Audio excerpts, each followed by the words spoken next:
Muitas pessoas vêm me pedindo para fazer vídeos sobre técnicas anatômicas, que é um conteúdo muito raro de se encontrar aqui no YouTube e até mesmo em livros, boas referências sobre esses tipos de técnicas que são amplamente cobrados em concurso público e até mesmo em processo seletivo para quem quer trabalhar com anatomia e necrópsia. E esse vídeo é um vídeo básico para você começar a entender quais são os tipos de técnicas que podem ser utilizadas para o preparo de peças anatômicas, a fim de ser evidenciadas no museu ou numa aula de anatomia em laboratório de anatomia. Então hoje a gente vai começar a falar sobre a osteotécnica. Sim, esse é o nome que é utilizado, esse é o nome que é cobrado até mesmo em editais de concursos públicos espalhados pelo Brasil. E o que é a osteotécnica? É um conjunto de técnicas feita pelo profissional que atua no laboratório de anatomia, né, o técnico de anatomia e necrópsia, a fim de evidenciar para o estudo peças ósseas e até mesmo com preservação de ligamentos, articulações. Então, o que consiste a osteotécnica? Nada mais é do que a desarticulação, maceração, clareamento dessas peças e a montagem dessas peças, que, como eu disse, visa o trabalho científico, uma demonstração em aula prática de anatomia, seja ela para qualquer curso da área da saúde, lembrando que todos os estudantes, todos os acadêmicos da área da saúde têm que passar pelo laboratório de anatomia, têm que ter contato com peças anatômicas ou simplesmente para demonstração em um museu de anatomia. Primeiro deve-se começar pela obtenção desses ossos. E de forma bem cuidadosa, todos esses ossos precisam ser limpos. Mas cuidado, porque muitos ossos, principalmente os menores, são extremamente frágeis e podem ser danificados nesse processo. Então, esse processo de limpeza dos ossos e retirada do material orgânico que porventura ainda esteja presente é a primeira etapa e etapa fundamental nesse processo de osteotécnica. A primeira técnica que a gente vai falar é a técnica da maceração, que consiste em quê? Deixar os ossos extremamente limpos, tirar qualquer material orgânico desse osso, deixar apenas a parte inorgânica. E a maceração ela pode ser feita de 4 formas.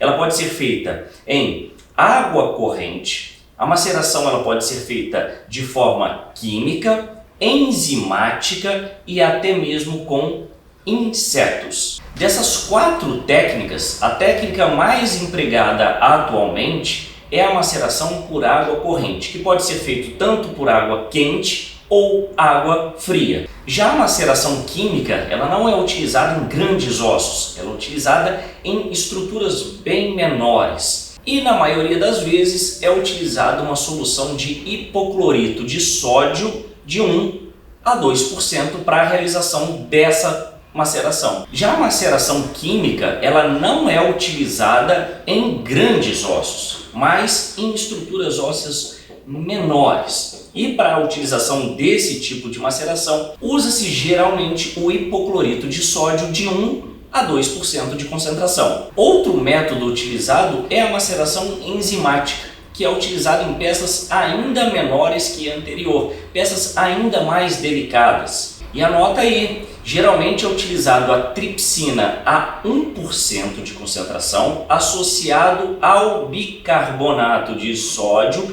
a 0,5% em uma temperatura aí em torno de 37 graus Celsius. Após 2 dias, estes ossos são retirados dessa solução, lavados de forma abundante e colocados para secar.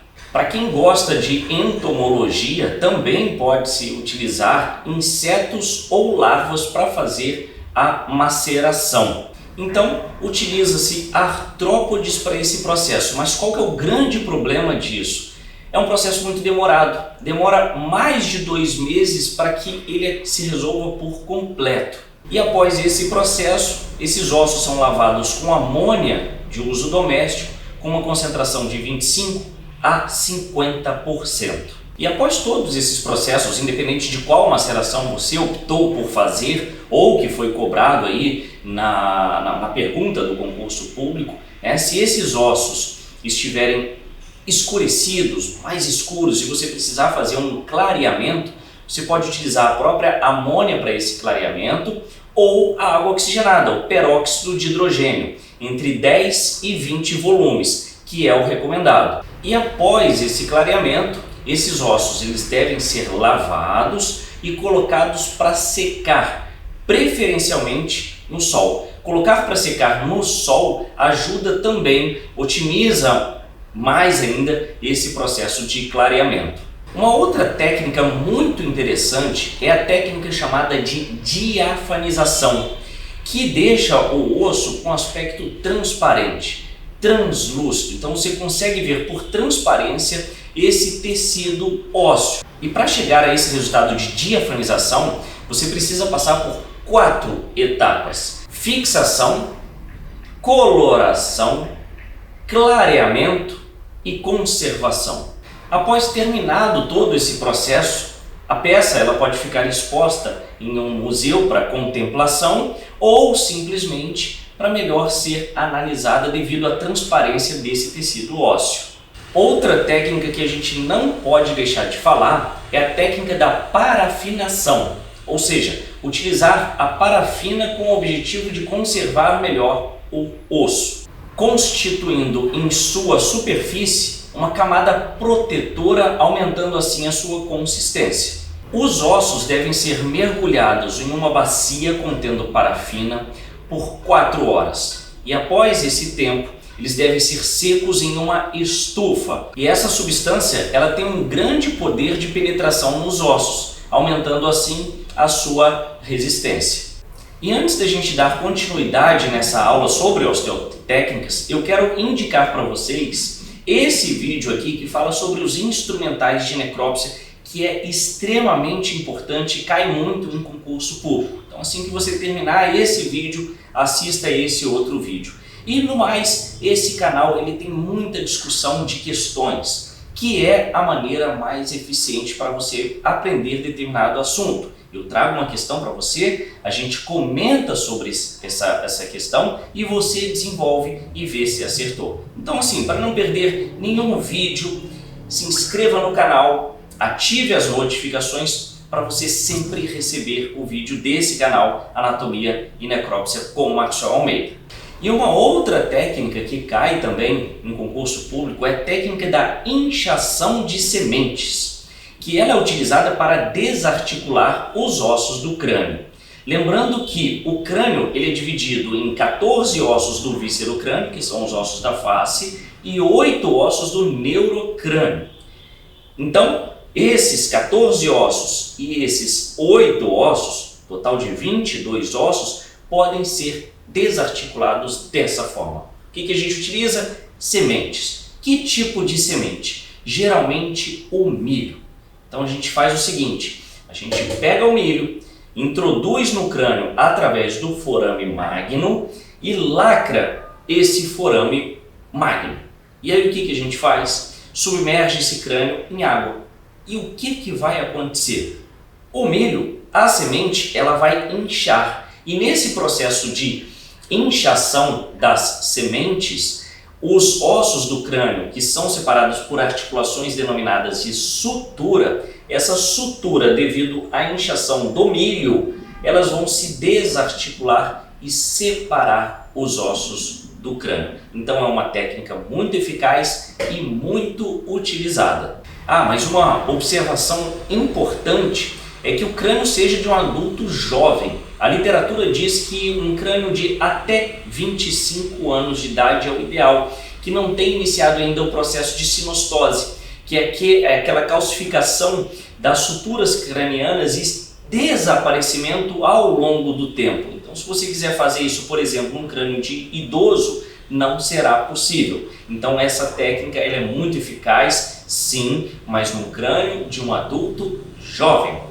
Ou seja, depois que você submergir esse crânio numa solução de água apenas, esses grãos vão inchar e vão desarticular esses ossos do crânio, conseguindo assim separar cada um destes 22 ossos do víscero e do neurocrânio. Essa desarticulação ela também pode ser realizada com instrumentos específicos para tal.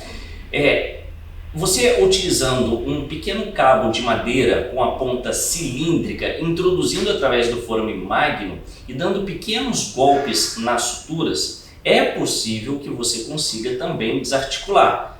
E você pode utilizar também instrumentos específicos de necrópsia, como por exemplo o escopo, mas que diferentemente da madeira de borda cilíndrica, é um instrumento mais bruto, que pode danificar a estrutura do osso, bem ali no ponto da sutura. Então, se fizer essa técnica, de separação com o instrumento, tem que ser muito cauteloso, muito cuidadoso para não danificar a peça que você está cuidando. E para montagem de esqueletos articulados, seja no laboratório de anatomia veterinária ou no laboratório de anatomia humana, vocês podem ver aí essas imagens aí de técnicas que foram utilizadas para a confecção de esqueletos dessa rã e também desse pombo. Então ficou bem perfeitinho, a gente passou por todas essas etapas que a gente mencionou anteriormente e aí a gente vai precisar de instrumentos para poder fixar melhor essas estruturas. Agora, se você for utilizar para montagem de esqueleto humano, peças maiores, eu recomendo que você tenha em mãos alguns instrumentos que vão facilitar esse processo. Uma máquina pequena de perfurar, ou seja, uma pequena furadeira, brocas de diferentes tamanhos, geralmente o menor tamanho possível. Então, quanto menor for o calibre dessa broca, melhor. A gente vai precisar de alicate de bico, alicate de corte e também fios de arame de aço. Então tudo isso aí para poder modelar os ossos, principalmente quando você faz a montagem de esqueleto da mão e do pé, os 26 ossos dos pés, os 27 ossos da mão, para você articular, deixar ele bonitinho e ao final, para conservar ainda melhor, você pode envernizar essas peças anatômicas. O uso do verniz é um acabamento final nessa peça óssea para que essa peça tenha uma durabilidade muito grande em suas mãos. E você, gostou desse vídeo? Gostou desse bate-papo? Quer que eu fale sobre alguma outra técnica anatômica? Deixa aí nos comentários que toda semana eu estou postando vídeo novo para o seu conhecimento e, óbvio, de forma gratuita aqui no YouTube. Um abraço e até o próximo vídeo.